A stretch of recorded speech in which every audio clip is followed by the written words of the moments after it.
Here's some big news for the Nintendo Switch. The Nintendo Switch just topped the PS4's lifetime sales in Japan. What? What? Well, there's a very good reason for this, and we've actually been covering it on the channel. But before we get into this, make sure you guys are hitting that like button, subscribing if you guys are new.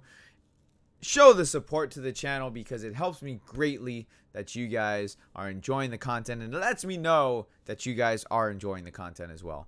Let's get into this, and then we're going to talk about the reasons behind this. This is the first time I'm actually reading this article with you guys. I saw this and I was like, yep, I'm doing a video on this. All right, the console wars are in full swing even as this console's generation reaches its twilight years. On the horizon, we got the new Xbox and the PS5, which is what they just said. In Japan, the Nintendo Switch just claimed a major victory over its biggest rival, the PlayStation 4. According to Nintendo Everything, the Switch has now surpassed the PS4's lifetime sales in the land of the rising sun. During the week of April 22nd, Switch and PlayStation 4 sales were extremely close in Japan. The two were at 8 million. I'm just going to leave it at 8 million units sold respectively. Now that the latest data from Japan has come in, we can now say that the Switch has reached another major milestone. Between April 29th and May 12th, Switch sold another 83,000 units, while the PS4 moved another 30,000 consoles, counting the PS4 Pro. Wow. With the latest data, Switch has officially surpassed sales of the PS4 in Japan. Nintendo's system currently sits at a total of 8,125,637 units. This victory may not appear all that miraculous if you look only at the numbers. 50,000 units, give or take, so isn't anything to write home about. But when you consider the time each system has been up for sale in Japan, the fact that the Switch has overtaken its rival so quickly is actually quite extraordinary.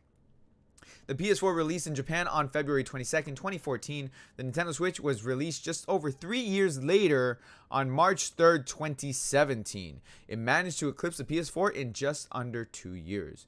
Worldwide sales paint a very different picture. The PS4 has sold over 91 million units and shipped nearly 97 million units as of March 2019. The Nintendo Switch has sold just under 35 million units worldwide. Still, that's an impressive figure given the fact that Sony's machine had a 3-year head start. In Japan, the mobile nature of the Nintendo Switch is one of its biggest draws. Coupled that with the lower price tag, it's not hard to see why the system is selling so well and why the system is selling so well there and globally. The hybrid nature of the Nintendo Switch is key to its success, making its less powerful tech less important. Nintendo's steady release of content, both from its own studios and from the Mirage indie developers, not to mention some crucial ports of AAA games from third parties, has also made the Nintendo Switch far more appealing than its predecessor, the Wii U, which it outsold in under a year. Okay, all right, so let's talk about this. While I do that, I'm gonna hold the Nintendo Switch in my hand. Okay, so let's talk about the Nintendo Switch and what makes this so great and why it's doing so well against Sony. Okay. First things first, yes, it's a handheld console on top of being a regular console. Okay, so I can play this anywhere. I can play it in bed. I could play it on when taking a dump. I could play it when I'm out and about, like waiting at the mall or something. Like my wife is doing some grocery shopping, I could play it, whatever. So because of the fact that it's portable, it's very appealing to everybody. Now, the other thing to keep in, that also is playing into the Switch's favor is the fact that the PS4 is getting ready to go out the door, while the Nintendo Switch is still going to be here for a while.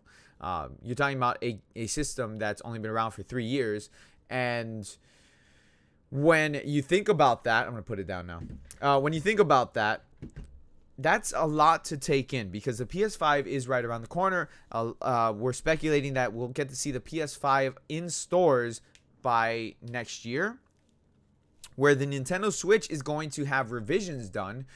They've already talked about doing a Switch Mini as well as doing maybe like a Pro version or an upgraded version of the Switch. But that would all still count as the Nintendo Switch because it would play the same games. There would be no difference except for maybe the architecture of the hardware. That being said, the PS4 or PlayStation in general has been kind of like shooting themselves in the foot with the Japanese market, considering that Sony is a Japanese company, or at least it used to be, because now Sony headquarters is in California. And when they made that transition to put the headquarters in California, well, they're kind of alienating their Japanese market at that point, because with the whole censorship that Sony's been forcing upon all the games that gets released on there, it's making it very hard for Japanese consumers or Asian consumers, hell, even some consumers over here in the Western side of the world, to want to purchase games on the PS4, because you're taking away the fan service aspect of it, and you shouldn't be doing that. You really shouldn't, especially considering that now Nintendo is like, well, we don't care. You can put all the games on our system, and we're not going to censor anything. So, taking that into consideration, on top of the console being a mobile console, as well as, you know, it's still got so much life in it compared to the PS4 and Xbox. There's no doubt in my mind that the console is going to continue to do well. This past year, you know, in holiday season 2018 was fantastic for the Switch. You had Let's Go Pikachu and Eevee.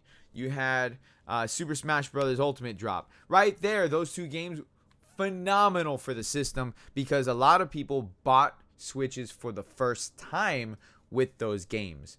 And now for this year, we have a Persona 5 game coming, even though it's not the Persona 5 that people want, but it's still coming to the system. On top of all the Resident Evil titles coming, there's talks about Resident Evil 2 Remake being placed on the Switch.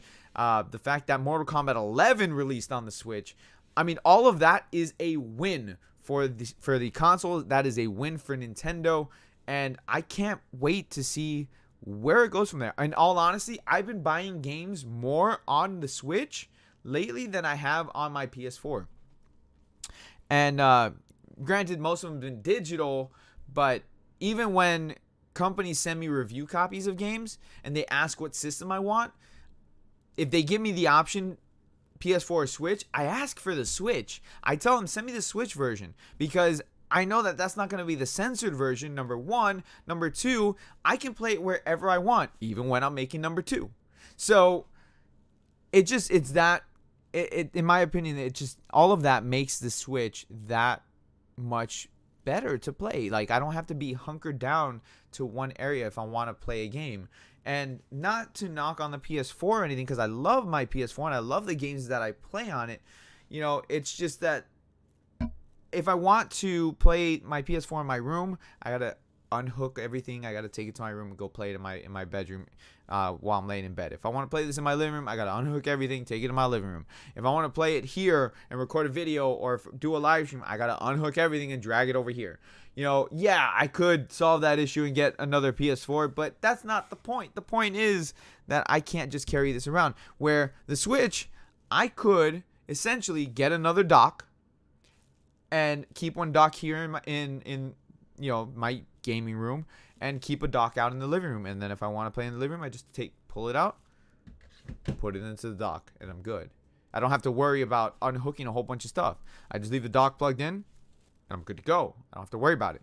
And I think that was an ingenious design on Nintendo's part. And yes, we couldn't have gotten there to the Nintendo Switch without first getting the Nintendo Wii U.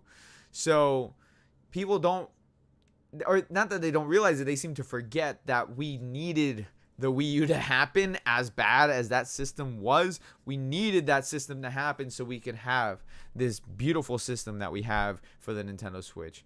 So with that, I thank you guys so much for watching the video today. Let me know, do you guys have a Nintendo Switch and a PS4? If you do, which do you prefer to play? Which is your go-to console for games? For like when games release on multiple consoles. For example, the Mega Man X Legacy Collection, you know, got released on PS4 and Nintendo Switch. Which would you buy it on? For me, I bought it on the PS4, but the Mega Man Legacy Collection goes on the Switch.